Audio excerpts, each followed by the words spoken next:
Oremos, Padre Celestial, queremos darte las gracias, Señor, por la bendición que nos das de reunirnos esta mañana para poder cantarte, para poder alabarte, para poder decirte a ti que en verdad hay mil razones para adorarte. En verdad te queremos agradecer por tu palabra y por la bendición que nos das de tenerla en nuestras manos y ver cómo ella es lumbrera a nuestro camino, cómo nos ayuda en la guía, en la dirección, en la toma de decisiones a nosotros. Y te damos gracias por eso. Ayúdanos, Padre, a utilizar tu palabra ahora para poder entenderla, para poder aplicar esos principios que tú nos muestras a nuestra vida. Pedimos tu bendición. Oramos en el nombre de Cristo Jesús. Amén. Buenos días, tomen asiento, por favor. En su Biblia, el Salmo 119, por favor.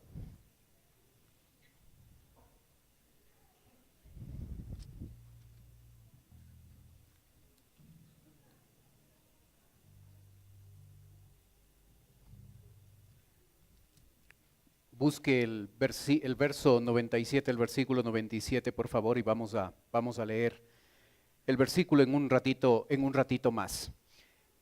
¿Cómo enfrentar el problema de no saber tomar decisiones? Muchas veces usted y yo nos enfrentamos con la realidad de que las decisiones que hemos tomado ah, no son correctas, no son las adecuadas, no son las que deberíamos haber tomado en algún momento en algún momento de nuestra vida. Así es que por esa dificultad que nosotros llegamos a tomar, que llegamos a tener al tomar decisiones, en verdad necesitamos principios bíblicos que nos ayuden a tomar decisiones correctas, decisiones adecuadas. Antes de hablar de los tipos de decisiones, me gustaría que empecemos a darnos cuenta de cuál es la influencia que existe para cada uno de nosotros cuando vamos a tomar decisiones. Cuando usted se enfrenta a una decisión, va a tomar una decisión, hay varios factores que van a influir en esa decisión. Marcos capítulo 14 dice: entonces le respondieron Pedro y dijo: Señor, si eres tú, manda que yo vaya a ti sobre las aguas. Y él dijo: ven. Y descendiendo Pedro de la barca, andaba sobre las aguas para ir a Jesús. Pero al ver el fuerte viento tuvo miedo y comenzando a hundirse dio voces diciendo: Señor, sálvame. Aquí tenemos al apóstol Pedro, y si analizamos la personalidad del apóstol Pedro, vamos a darnos cuenta de que este hombre era impulsivo. Observe cómo su propia personalidad, su propio temperamento, su propia manera de ser, llegó a motivarle a él a tomar la decisión de pedirle a Jesucristo que le permita andar sobre las aguas.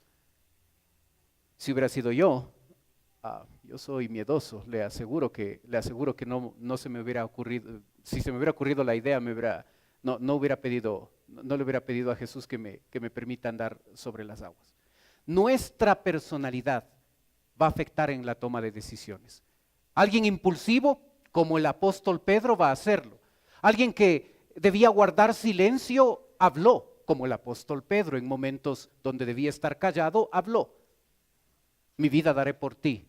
Aun cuando los otros dijeren que te van a negar, yo no. Impulsivo, hablar sin pensar mucho. Personalidad. Así es que nuestra propia personalidad, si nosotros analizamos la toma de decisiones, vamos a darnos cuenta que nuestra propia personalidad va a influir en cierta medida la toma de decisiones. Hay otro factor. 2 Corintios 10:4 dice: las armas que usamos no son las del mundo, sino que son poder de Dios capaz de destruir fortalezas. Corinto, una ciudad ubicada en un cerro a 619 metros de altura, se había convertido en una fortaleza, y es por eso que el autor bíblico, conociendo la realidad geográfica de Corinto, al escribirles, les dice, utiliza la palabra armas y utiliza la palabra fortalezas. Pero dentro de eso, él describe una realidad. Nosotros sí andábamos usando las armas del mundo. Ahora tratamos de andar usando las armas del Señor. Ahora tenemos un criterio o tratamos de tener un criterio bíblico y correcto para influir, para decidir en nuestra vida, pero usted sabe que por muchos años utilizamos los criterios del mundo, utilizamos lo que aprendimos en el hogar, lo que aprendimos en la casa para guiar y regir nuestra vida. La familia, el hogar, ejerce una tremenda influencia en la vida de los chicos, de los niños, de los jóvenes, de los adultos también. Así es que no debemos olvidar que una influencia real en las decisiones que hoy tomamos está determinado por cómo nosotros fuimos criados en nuestro hogar. Muchas de las veces, si vemos con detenimiento, observamos que nuestros hijos van repitiendo los errores, las equivocaciones y también los aciertos que ellos observaron en nuestro hogar. La crianza tiene una tremenda influencia en cómo yo tomo decisiones hoy en día, porque fui influido por mis padres, por las circunstancias, por muchos años. Una tercera influencia son las emociones. Cada uno de nosotros tenemos influencia de estas emociones a diferente nivel. Las mujeres, por cómo son hechas, van a tener una carga emocional mayor que nosotros los hombres, y eso no es un defecto, eso es cómo fueron construidas, cómo fueron creadas por el Señor. Pero sus emociones van a afectar. ¿Se da cuenta que cuando usted está emocionalmente angustiado, está emocionalmente afectado por alguna circunstancia, eso modifica su perspectiva, su manera de ver la vida? ¿Ha tomado decisiones equivocadas en un momento donde sus emociones estaban o con mucho enojo o con mucha depresión? ¿Ha tomado decisiones equivocadas por eso? Las emociones van a influir en la toma de nuestras decisiones. Tito capítulo 1 dice: todas las cosas son puras para los puros, mas para los corrompidos e incrédulos nada le es puro, pues hasta su mente y su conciencia están corrompidas. Llegué el día de ayer a casa después de instituto y debíamos volver a salir con Vero para unas reuniones que teníamos, así es que teníamos poco tiempo para estar en casa. Así es que antes de prepararnos para volver a salir, yo me acosté un ratito en la cama y prendí la televisión y me puse a ver el programa que apareció en ese momento. Un profesor dando clases a niños de 9 años, uno de los muchachos con problemas de aprendizaje difíciles. Y en un momento donde el profesor toma una prueba, este muchacho saca una nota sobresaliente. El profesor se acerca al niño y para animarle a que siga adelante, le da un fuerte abrazo y le dice: bien hecho. En ese momento la inspectora estaba observando esa acción. A la inspectora le pareció inapropiado el acto de que el profesor le abrace al muchacho. Fue tan problemático esto que llevaron al profesor a juicio, perdió su trabajo y después de 1 año y medio de estar en juicio, se dieron cuenta que no era culpable. Un acto inocente, como un abrazo, cuando es filtrado por una persona que tiene basura en la cabeza, puede llegar a ser concebido como un acto pecaminoso. Las cosas son puras para los puros, mas para los corrompidos e incrédulos nada les es puro. Cuando hay pecado en mi vida, cuando mi mente y mi vida está llena de pecado, ese pecado va a ser un filtro en la forma en que yo veo el mundo, veo las acciones de otros y veo las decisiones que yo tomo. No había nada de malo en ese abrazo, pero para el otro era un problema, porque estaba filtrando lo que estaba observando a través de su propia pecaminosidad, a través de lo que esa señora pensaba que era incorrecto. ¿Se da cuenta? Nosotros debemos ser honestos delante de Dios y darnos cuenta que muchas veces una acción legítima, una acción correcta, nosotros a veces estallamos porque el pecado en nuestra vida nos hace filtrar esa situación de esa manera. Así es que voy a tomar decisiones al respecto, porque esto está mal, cuando de veras no está mal, cuando de veras es puro. Pero como soy impuro, estoy viendo pecado en todo lado y aún en una acción inocente de alguien. Reconozcamos que en la toma de decisiones hay varios factores que influyen. Hemos visto 4. Así es que necesitamos darnos cuenta que a veces nosotros mismos somos el problema para poder tomar decisiones correctas en nuestra vida. La Biblia habla de 2 tipos de decisiones. Decisiones dudosas y decisiones seguras. Las decisiones dudosas son aquellas donde usted en la Biblia no va a encontrar un versículo donde diga esto está bien o esto está mal. La Biblia en algunos actos no puntualiza si es correcto o es incorrecto. No dice esto es blanco y esto es negro. Nos deja a nosotros y a la sabiduría que tenemos de la palabra de Dios para que podamos tomar decisiones acertadas. Sí. ¿Está bien armar el árbol de Navidad? Wow, he recibido algunas preguntas. Pero pastor, ¿cómo es posible? Pero la tradición nos dice que esto tuvo un inicio pecaminoso, incorrecto. ¿Qué hacemos con una decisión como esta? Y por favor, si esto le ofende, avíseme, desarmamos el árbol, lo ponemos a la venta y listo. Es un adorno, punto. Nada más que eso. No me visite en mi casa, por favor, porque se va a asustar. He pasado muchas horas ayudando a Vero y ayudando a mi hijo a sacar todas las manualidades que hacen las damas cada año. Todo eso, Vero guarda todo, así es que armamos y había mucho que armar. Así es que si eso le ofende, si para usted es algo pecaminoso, no vaya a casa este mes, por favor. Y si le ofende el árbol, avísenos con toda confianza, nosotros lo desarmamos, lo ponemos a la venta y es un adorno y nada más que eso. Pero ¿qué hacemos cuando tenemos una decisión dudosa? El árbol es una ilustración, es una situación. ¿Qué hacemos? La Biblia establece 8 principios que nos van a ayudar a nosotros a tomar decisiones en aquellas áreas que son dudosas, que no podemos encontrar un versículo bíblico que diga está mal, está bien. Observe estos principios. Principio número 1, Romanos 14 dice, porque uno cree que se ha de comer de todo, otro que es débil come legumbres, así que ya no nos juzguemos más los unos a los otros, sino más bien decidid no poner tropiezo u ocasión de caer al hermano. Yo sé y confío en el Señor Jesús que nada es inmundo en sí mismo, más para el que piensa que algo es inmundo, para él lo es. Pero si por causa de la comida tu hermano es contristado, ya no andas conforme al amor, bueno es no comer carne, ni beber vino, ni nada en que tu hermano tropiece, se ofenda o se debilite. Este es el principio del amor. Cuando usted y yo vamos a tomar una decisión, debemos llegar a considerar cómo esta decisión va a afectar a mis hermanos en la fe.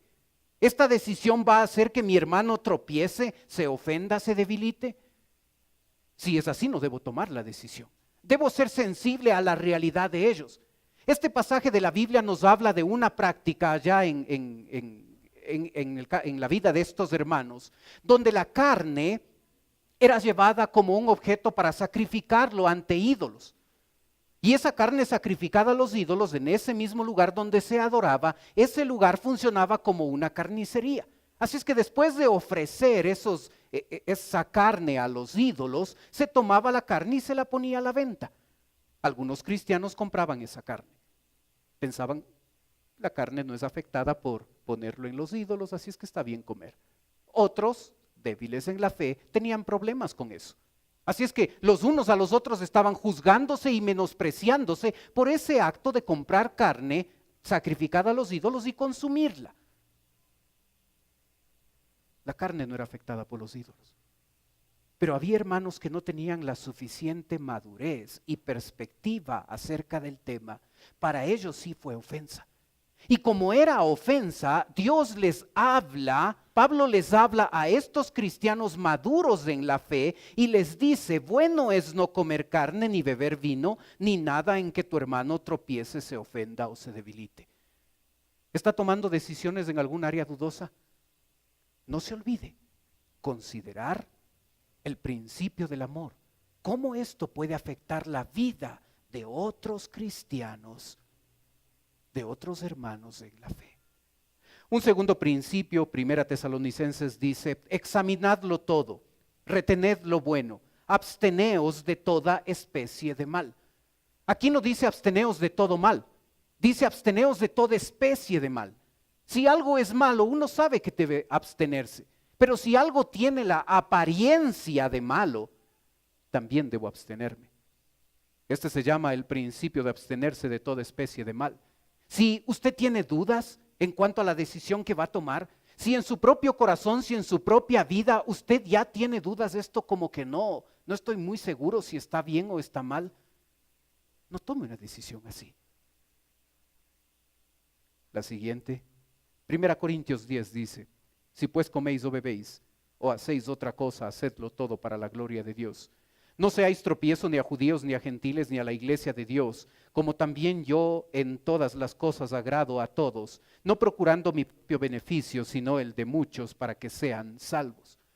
Si coméis o bebéis, imagine esos dos actos simples de la vida: comer y beber. Y aún en esos actos sencillos de la vida, nosotros necesitamos aprender a glorificar a nuestro Señor en los actos y en las decisiones importantes de la vida, pero también en aquellas decisiones tan sencillas como qué vamos a almorzar hoy. ¿Cuál es la meta? Glorificar a Dios. Así es que si esta decisión que voy a tomar no glorifica a Dios, estoy pecando si decido eso. Y la verdad es que lo que llega a existir en la vida es el hecho de que yo pienso en una decisión que me beneficia, que soluciona un problema, que me saca de un aprieto, y no me interesa a veces glorificar a Dios. Cuando el objetivo en la toma de decisiones complejas y sencillas debería ser: esta decisión que voy a tomar, ¿está glorificando a Dios? Y si no está glorificando a Dios, ¿qué estoy haciendo cuando decido eso? Mateo 5 dice: así alumbre vuestra luz delante de los hombres, para que vean vuestras buenas obras y glorifiquen a vuestro Padre que está en los cielos. ¿Sabe? Nuestra manera de vivir debe ser tan visible como la luz. ¿Observa dónde ponemos la luz? Ahí arriba. No acá abajo, no oculta. Quizás para adornar sería chévere poner ahí lucecitas y todo eso, pero la luz que alumbra, que guía, está en lo alto. Nuestras obras deben ser visibles a la gente. Y cuando ellos ven nuestras obras de esa forma, ellos van a glorificar a nuestro Padre Celestial. ¿Qué va a pasar si tomo una decisión incorrecta? ¿Cómo lo van a ver los otros? Y no estoy hablando de preocuparnos por el qué dirán. Estoy hablando de el hecho de que nosotros no debemos ser individuales nada más en la toma de decisiones. Debemos darnos cuenta de que somos luz y lo que hacemos va a afectar a otros. Y si eso es cierto, yo debo tener cuidado con las decisiones que tomo, porque las decisiones que tomo o van a menospreciar el nombre de Dios o van a glorificar su nombre. Y debo aprender a glorificar al Señor en cada acto de mi vida. Otro principio. Romanos 14 dice: ¿tienes tu fe? Tenla para contigo delante de Dios. Bienaventurado el que no se condena a sí mismo en lo que aprueba. Todo lo que no proviene de fe es pecado. Recuerde el contexto, está hablando de la comida sacrificada a los ídolos. Y en ese contexto el autor bíblico dice: bienaventurado el que no se condena a sí mismo. En nuestra vida hay una conciencia, Dios ha establecido nuestra conciencia. Y aunque nuestra conciencia es afectada por el pecado, por supuesto, la conciencia sí nos va a ayudar en la toma de decisiones. Cuando usted no está seguro de una decisión que va a tomar, no lo haga. Porque lo que no proviene de fe es pecado. El autor bíblico en Hechos 24 diría: por esto procuro tener siempre una conciencia sin ofensa ante Dios y ante los hombres. La conciencia es una manera de darme cuenta de si esto está mal o esto está bien. Y cuando estamos cerca del Señor, nuestra conciencia funciona de mejor forma y es un gran beneficio, una gran ayuda para la toma de decisiones. Colosenses dice: hijos, obedeced a vuestros padres en todo, porque esto agrada al Señor. ¿Vas a tomar una decisión? ¿Qué han dicho tus papás? Mis papás han dicho no. ¿Qué estás haciendo con esa decisión? Si tu papá ha dicho no, es no y punto. Hijos, obedeced en el Señor a vuestros padres en todo.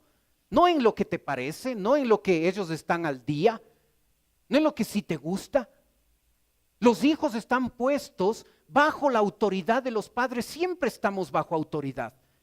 Y cuando estamos en la casa, los padres estamos sobre los hijos, tenemos autoridad sobre ellos, y los hijos, para tomar decisiones correctas que agradan al Señor, deberían aprender a escuchar la voz de su padre. Tu padre ha dicho no, ten cuidado, porque ir en contra de eso no solo es ir en contra de tu padre, es ir en contra de Dios, porque Dios desea que obedezcas a tu padre. Obviamente, otra cosa es cuando el padre pide algo que es contrario a la palabra de Dios. Por supuesto, hasta ahí llega el sometimiento. Es más importante obedecer a Dios que a los hombres, por supuesto. Pero ¿qué dice tu padre? Si tu padre dice no, ten cuidado de ir en contra de eso.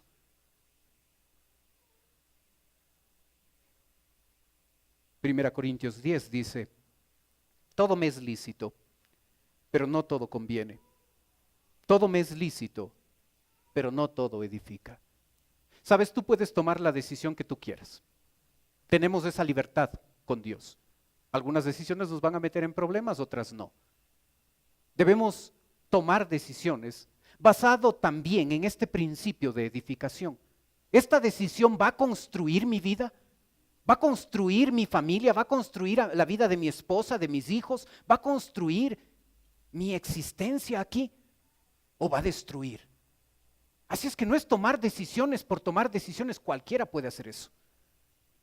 Tomar decisiones adecuadas es considerar estos 8 principios aquí en la Biblia, y este 7º principio dice que yo debo considerar qué va a construir mi vida, qué va a edificar mi vida y qué no va a destruirla. Y debo tomar en consideración ese principio cuando tomo decisiones. El 8º principio, 1 Corintios 6 dice: ¿no saben ustedes que su cuerpo es templo del Espíritu Santo, que Dios les ha dado y que el Espíritu Santo vive en ustedes? Ustedes no son sus propios dueños, porque Dios los ha comprado. Por esto deben honrar a Dios en el cuerpo. ¿Sabe? Una frase típica en nuestro lenguaje es: mi vida, yo hago lo que quiero. ¿No es cierto? No es tu vida. El propietario es Dios. Él pagó un precio, Él tiene el derecho de haberte creado, Él tiene derecho por haberte redimido. Así es que por doble derecho, Él es el propietario de nuestra vida. Así es que si Él es el dueño es el que decide. Si yo soy propietario de algo, yo tengo la opción, el privilegio de poder decidir sobre eso que soy propietario. Si Dios es propietario de mi vida, me debe interesar a mí como creyente qué es lo que Dios opina en torno a esta decisión que quiero tomar. Él es el dueño de tu vida. No puedes hacer lo que quieres. Sí puedes hacer lo que quieres. Te vas a meter en problemas si vives bajo esa filosofía. Debemos reconocer que Dios es nuestro dueño. Y si de veras reconocemos el hecho de que Él es propietario de nuestra vida, debemos ir a Él y preguntarle: ¿esto que estoy pensando está bien? ¿Es correcto? cuando usted y yo vayamos a tomar decisiones dudosas, donde no encontramos un versículo bíblico que diga sí, que diga no, utilicemos estos 8 principios como un filtro para saber si esas decisiones son apropiadas para que nosotros las tomemos. Hay otras cosas, hay otras decisiones que específicamente son la voluntad de Dios. Que cuando tomamos decisiones en función de esos principios, podemos estar completamente seguros que no vamos a equivocarnos. Segunda de Pedro dice, no es que el Señor se tarde en cumplir su promesa, como algunos suponen, sino que tiene paciencia con ustedes, pues no quiere que nadie muera, sino que todos se vuelvan a Dios.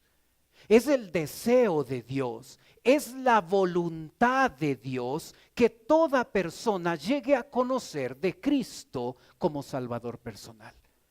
Así es que cuando yo tomo decisiones en función de esa área, puedo estar seguro de que es la voluntad de Dios.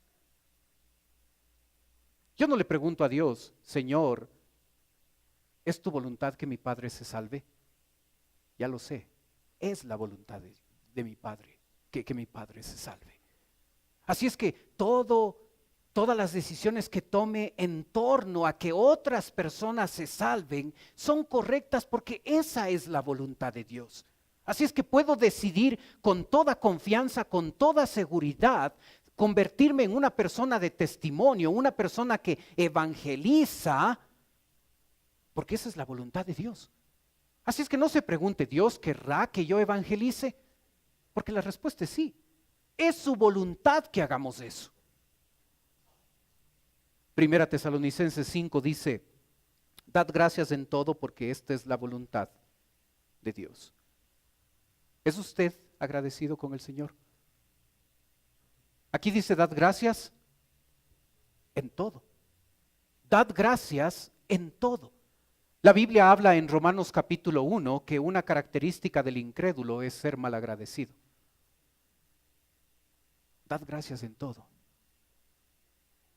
¿Debe agradecer por ese problema? Sí. No porque es masoquista, sino porque aún en medio de ese problema Dios puede utilizar esa circunstancia para su propio beneficio. ¿Somos agradecidos? Si en verdad entendemos lo que Dios ha hecho por nosotros, todos los días deberíamos dar gracias al Señor por lo que Él hace en nuestras vidas. Es la voluntad de Dios que usted y yo seamos agradecidos. Es opuesto a la voluntad de Dios cuando yo soy mal agradecido. Cuando soy mal agradecido estoy yendo en contra de lo que Dios desea de mi vida. Así es que las gracias deben ser un área sumamente importante en su hogar, en su familia, en su vida. Primera de Pedro dice, por causa del Señor someteos a toda institución humana, ya sea al rey como superior, ya a los gobernadores como por él enviados para castigo de los malhechores y alabanza de los que hacen bien, porque esta es la voluntad de Dios. Someteos a las autoridades. ¿Sabe quién era la autoridad en ese tiempo? Nerón. Ese era el gobernante. Si usted lee un poquito de la historia, aún de la historia secular, va a darse cuenta de que uno de los peores fue Nerón. Y el escritor bíblico dice, someteos a toda institución humana. Usted no puede estar de acuerdo, usted no debe estar de acuerdo con todas las decisiones que se toman en Carondelet. Pero eso no significa que usted no se someta. Este segmento no es auspiciado por Carondelet, es auspiciado por la Biblia. Someteos a toda institución humana. Obediencia. Obediencia a las autoridades, sometimiento a las autoridades. Y nosotros fácilmente enseñamos a nuestros hijos que cuando uno no está de acuerdo, debe llegar a ser un desobediente a la autoridad. Porque cuando ellos nos escuchan hablar del gobierno, cuando ellos nos escuchan hablar de eso, no, pues, ¿cómo vamos a estar de acuerdo? Estoy opuesto a este presidente. Sometimiento, dice la Biblia. Obedecer con agrado significa esa palabra. ¿Se da cuenta? No debo estar de acuerdo con todo, pero debo ser obediente a las leyes, a las reglas que hay en mi país. Y cuando yo como ciudadano soy obediente a la autoridad que está encima mío, les estoy enseñando a mis hijos que es correcto someterse a la autoridad. Y cuando ellos se someten a mí, o cuando ellos tienen que someterse a sus profesores, a sus padres, lo han visto en el ejemplo que debe ser papá y mamá de cómo uno se somete a la autoridad. Con todo. Romanos 12 dice: por tanto, hermanos míos, les ruego por las misericordias de Dios que se presenten ustedes mismos como ofrenda viva, santa, agradable a Dios. Este es el verdadero culto que deben ofrecer. No vivan ya según los criterios del tiempo presente, al contrario, cambien su manera de pensar para que así cambien su manera de vivir y lleguen a conocer la voluntad de Dios, es decir, lo que es bueno, lo que es grato, lo que es perfecto. ¿Sabe cuál es la voluntad de Dios? Que no vivamos de acuerdo a criterios humanos. Habla aquí que debemos renovar nuestra manera de pensar porque cuando lo hacemos modificamos nuestra conducta.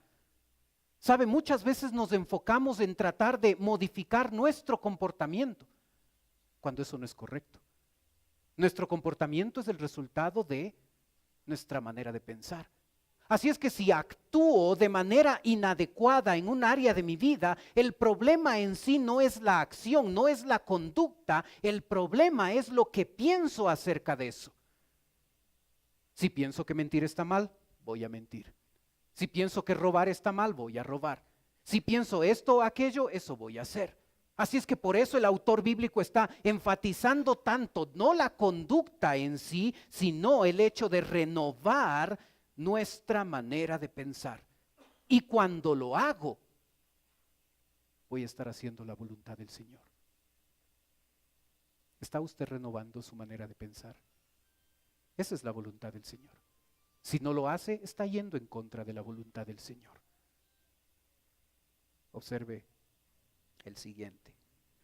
Tesalonicenses dice: pues la voluntad de Dios es vuestra santificación, que os apartéis de fornicación. Es la voluntad del Señor nuestra santificación. Que vivamos en medio de todas nuestras debilidades, en medio de todas nuestras deficiencias como seres humanos, que vivamos en esta tierra como gente santa. Eso espera de Él, eso espera Dios de nosotros, esa es su voluntad. ¿Se da cuenta que no es difícil saber cuál es la voluntad del Señor? Esa es su voluntad. Así es que debo tener problemas con ciertas páginas en internet que entro. Debo tener cuidado con cierta información que llega a mi mente. Debo tener cuidado con la fornicación, porque aquí no se está hablando solo de el acto de tener relaciones sexuales fuera del matrimonio. Recuerde que fornicación en la Biblia no incluye el acto sexual del soltero.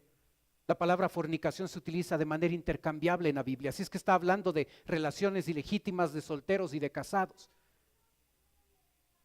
Pero ¿qué tal con lo que veo? ¿Qué tal con lo que veo en la tele, en el internet? ¿Qué tal las conversaciones con mis amigos? ¿Qué tal? Santidad.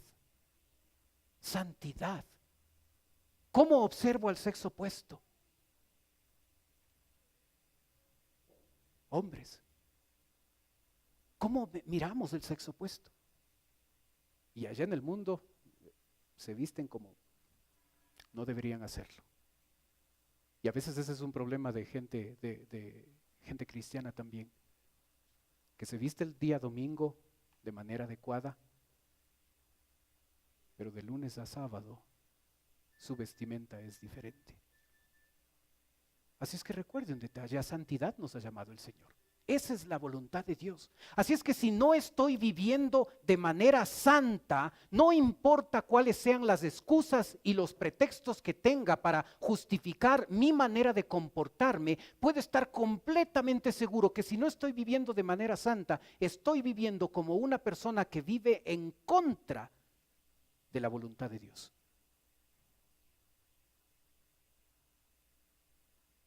Efesios 6 dice: esclavos, obedeced a vuestros amos terrenales con temor y temblor, con sencillez de vuestro corazón, como a Cristo, no sirviendo al ojo como los que quieren agradar a los hombres, sino como siervos de Cristo, de corazón, haciendo la voluntad de Dios. ¿Sabe? La voluntad de Dios es que usted y yo seamos empleados ejemplares, que sirvamos a nuestros jefes, a nuestra empresa, donde trabajemos, que les sirvamos a ellos como a Cristo. ¿Cómo trabaja usted? El último en llegar, el primero en salir. Cuando el jefe se va de la oficina, viva la fiesta. Cuando trabajaba en Ecuasanitas hace algunos años, nos pidieron que nos encarguemos del archivo de la empresa. Así es que el edificio de Ecuasanitas estaba ahí y a unas pocas cuadras estaba el archivo. El jefe no pasaba ahí. Estábamos 6 personas. Una muchacha, una señora, tenía escondido en uno de los cajones de su escritorio una almohada y una cobija. El jefe se iba, parece chistoso, pero era real. El jefe se iba, en un escritorio, teníamos escritorios grandes y bajos para el trabajo que hacíamos. En un escritorio ella ponía la almohada, se acostaba, se cobijaba y nos decía: avísenme cuando venga el jefe. Varias veces, muchas veces hizo eso. Wow. Aquí dice que la voluntad de Dios es que yo obedezca a mi amo terrenal con temor y temblor, con sencillez de mi corazón, como a Cristo. Si yo no estoy trabajando así, estoy yendo en contra de la voluntad de Dios. Si yo no soy un trabajador diligente, un trabajador que se esfuerza porque la empresa, porque el negocio salga adelante, estoy yendo en contra de lo que Dios espera de mi vida. Estoy viviendo como una persona que no hace caso lo que Dios está diciendo.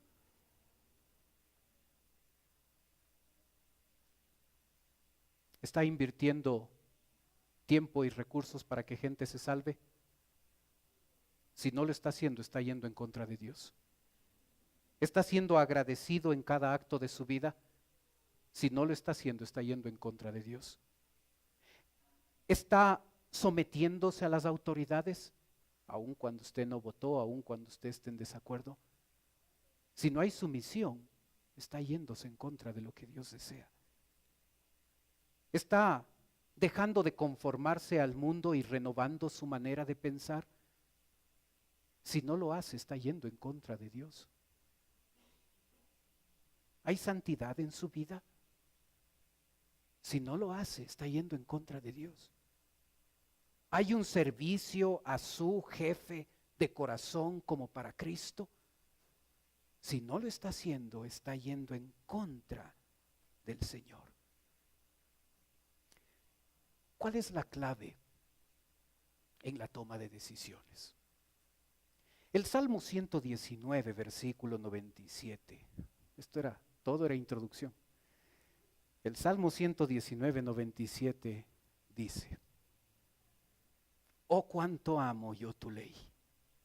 Todo el día es ella mi meditación. Vamos a leer los versículos siguientes, pero los versículos siguientes son consecuencia de esta acción que nos manda el versículo 97. Oh, cuánto amo yo tu ley. Todo el día es ella mi meditación. Todo el día es ella mi meditación. Pastor, esa persona que está hablando aquí parece que no tenía trabajo ni responsabilidades, porque todo el día se pasaba en la Biblia. No está diciendo eso. En medio de nuestras responsabilidades, múltiples responsabilidades que tenemos cada día, nuestros pensamientos deben ser los pensamientos de nuestro Señor. ¿Usted ama la palabra de Dios? ¿Sabe? Una característica de una persona que ama es que pasa tiempo. Cuando usted ama a alguien o algo, dedica tiempo. Cuando me invitan a jugar fútbol, Wow, no tienen que insistir 2 veces, la maleta está en el carro. Así es que 4:30 de la tarde, por favor, ya saben dónde vamos a estar. No tienen que invitarme 2 veces. Me gusta, amo ese deporte. No es mi Dios, antes lo era, pero me gusta jugar fútbol. No tienen que invitarme 2 veces, invierto tiempo en eso. Cuando uno ama algo, invierte tiempo. Y uno de los problemas es que nosotros no amamos este libro. El rey David dice, oh, cuánto amo yo tu ley. 15 veces en los Salmos se va a decir la relación que existe entre amar la palabra de Dios y meditar en ella. Hay una relación estrecha entre ese hablar y el decir amo al Señor y el hecho de que yo realmente pase tiempo con Dios. Hermano, aquí no hablamos de una lectura de la Biblia religiosa que la hago todos los días porque hay alguien que me presione porque el pastor a cada rato está diciendo que debo leer la Biblia. Eso no es religioso, de eso no estamos hablando. Habla de que nuestro amor debe estar aquí. A través de la Biblia voy a conocer a Dios, a través de la Biblia voy a ser una persona sabia, a través de la Biblia mi vida, mi familia, mi negocio se va a beneficiar. Debo ser una persona que ama las Escrituras, que medita en ellas. Y según el Salmo el versículo 103, cuán dulces son a mi paladar tus palabras. Debo llegar a disfrutar de este libro. Así como disfruto de un deporte, de una película, de algo que me apasiona, que me gusta. Mucho más que eso, debo llegar a disfrutar de mi comunión, de mi relación con mi Creador a través de este libro. Y cuando eso es real y cuando paso solo de la lectura religiosa de la Biblia a convertir esa lectura en un medio para leer y para aprender y para conocer mejor a nuestro Dios, van a suceder varios efectos en mi vida. El primero de ellos, versículo 98. Me has hecho más sabio que mis enemigos con tus mandamientos. Sabio. ¿Quieres ser sabio? La universidad no le da eso. Y estudie, sea el mejor estudiante. Saque nomás el masterado, el posgrado, todo lo que usted quiera, sea el mejor. Hágale quedar bien a Dios. Pero ahí no encuentra sabiduría. Ahí encuentra conocimiento. La sabiduría es el buen uso del conocimiento. Y uno puede ponerse a pensar cuánta sabiduría nos hace falta a nosotros. Estamos en una época en la historia de nuestro mundo donde con un clic usted tiene más información de la que puede leer y puede manejar. Información no nos falta. Lo que nos llega a faltar es sabiduría. Utilizar adecuadamente el conocimiento que vamos obteniendo. ¿Qué produce eso? Versículo 97. El amor a la palabra de Dios. Cuando amo al Señor, cuando amo su palabra, cuando gasto, cuando invierto tiempo en las Escrituras, me convierto en una persona sabia. Y si soy sabio, imagine lo que ese hecho tiene de influencia en las decisiones que tomo. El versículo 99 dice: más que todos mis enseñadores he entendido, por tus testimonios son mi meditación, porque tus testimonios son mi meditación. Más que los viejos he entendido, porque he guardado tus mandamientos. Más que los maestros, más que los viejos, más que los maestros, del conocimiento que uno puede recibir de los profesores, más que los viejos, toda esa experiencia que los adultos llegan a acumular, más que ellos, puedo llegar a ser si en verdad empiezo a amar este libro. Cuánto amo, oh, tu ley. El versículo 105.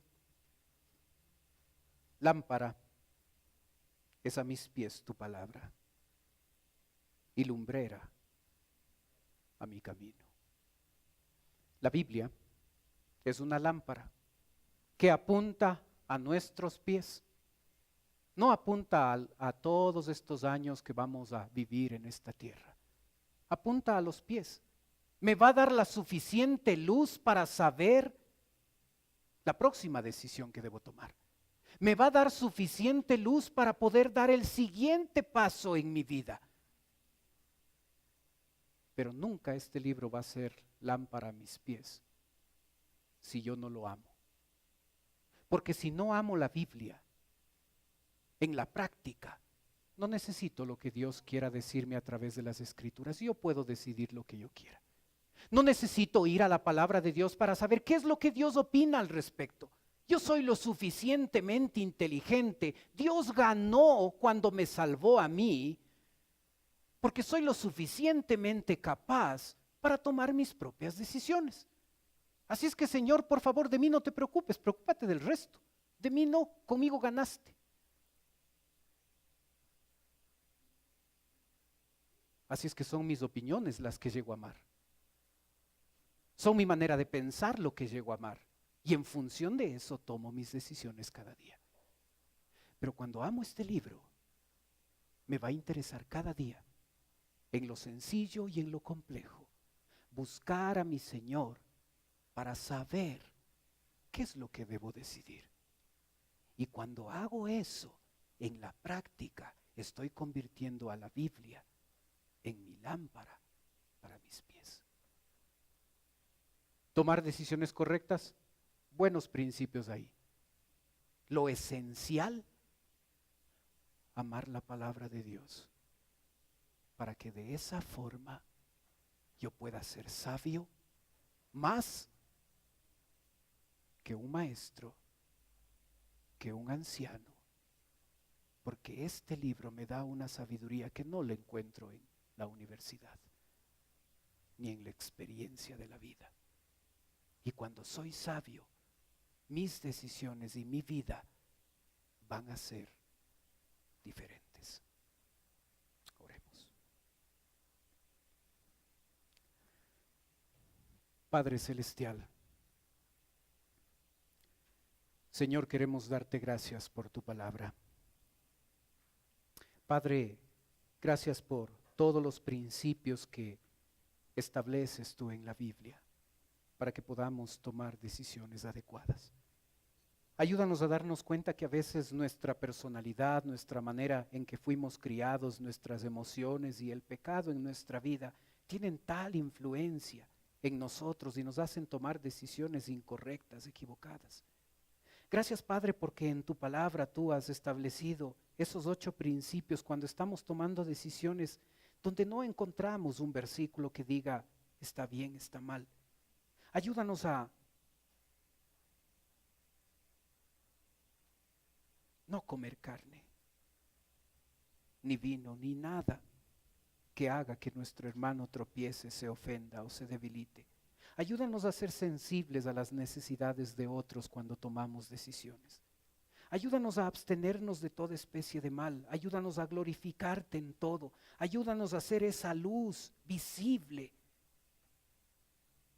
que necesita la gente.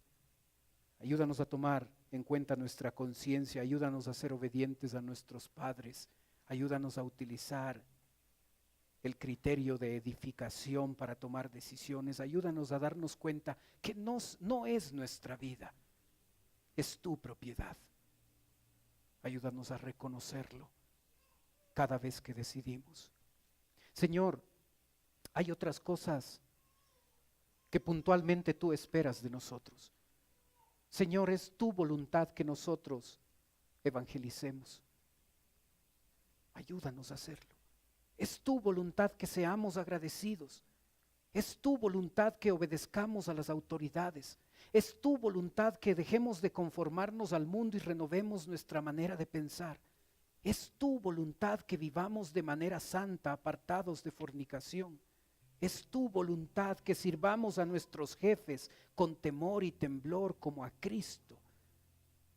Ayúdanos a decidir de acuerdo a lo que ya sabemos que es tu voluntad. Pero sobre todo, Padre, ayúdanos a unirnos a David y decirte como él lo dijo: cuánto amo yo tu ley. Todo el día es ella mi meditación. Yo te ruego, Padre, que nos ayudes a amar tu palabra, a acercarnos a ella, a vivir como a ti te agrada. Yo pido tu bendición. Mientras usted sigue orando, por favor. Puede ser que esta mañana nos está visitando una persona por primera vez. Puede ser que no es la primera vez con nosotros. ¿Sabe? Yo quisiera orar por usted. Si usted viene por primera vez a nuestra iglesia y dice: pastor, ore por mí. Mientras todos los demás tienen sus ojos cerrados, solo yo estoy mirando. Yo le pido que por un momentito usted pueda levantar su mano y volverla a bajar. Y con eso me está diciendo: yo vengo por primera vez, ore por mí. ¿Hay alguien así?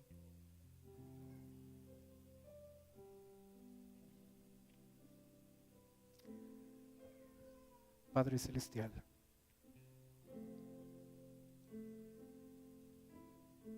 así como el respirar, así como el alimento, son cosas esenciales en la vida, más que eso queremos que tú seas.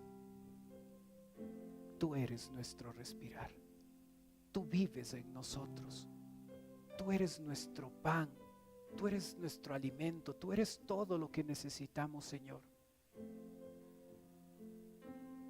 Y a veces, siendo tus hijos, vivimos esta vida como si estuviéramos perdidos, como si no tuviéramos guía. Estamos decidiendo cosas como si nadie nos podría decir qué hacer. Ayúdanos, Señor, a ponerte a ti en primer lugar, a valorar el tesoro que tenemos en nuestras manos, leerlo, obedecerlo, guiar cada decisión simple o compleja a través de lo que tu palabra dice. Yo pido tu bendición en la aplicación de tu palabra a nuestra vida. Oramos en el nombre de Cristo Jesús. Amén. Puestos de pie, cantemos, por favor.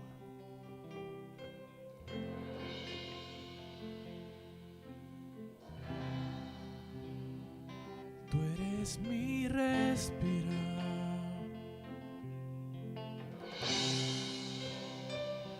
tú eres mi respirar.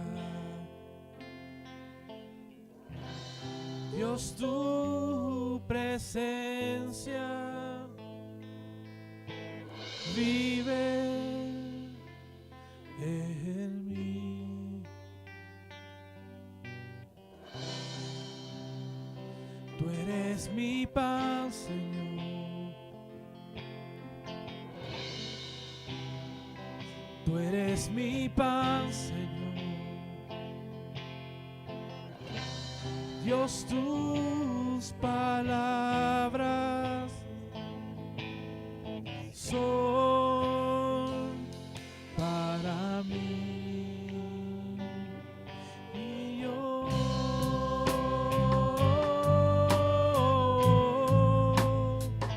te anhelo, Señor.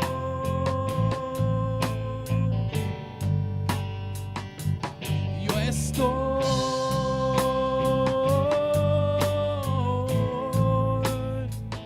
perdido sin ti.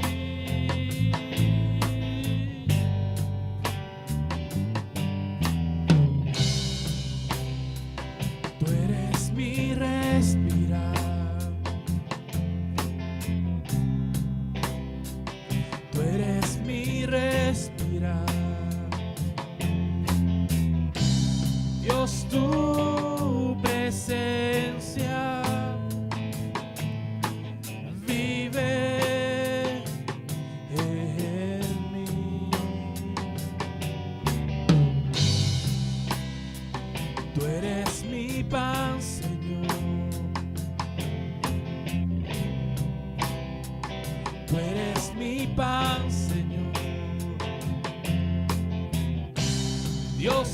tus palabras son para mí. Y yo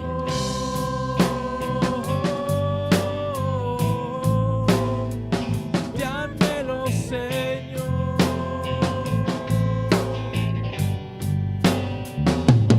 Y estoy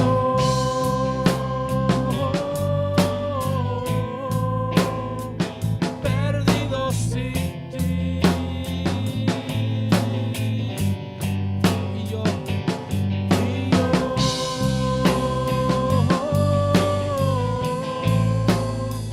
te anhelo, Señor.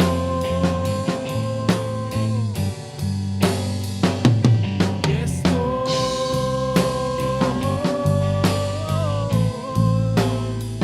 perdido sin ti.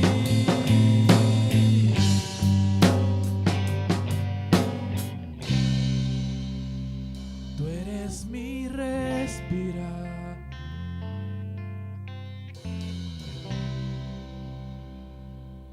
Amén.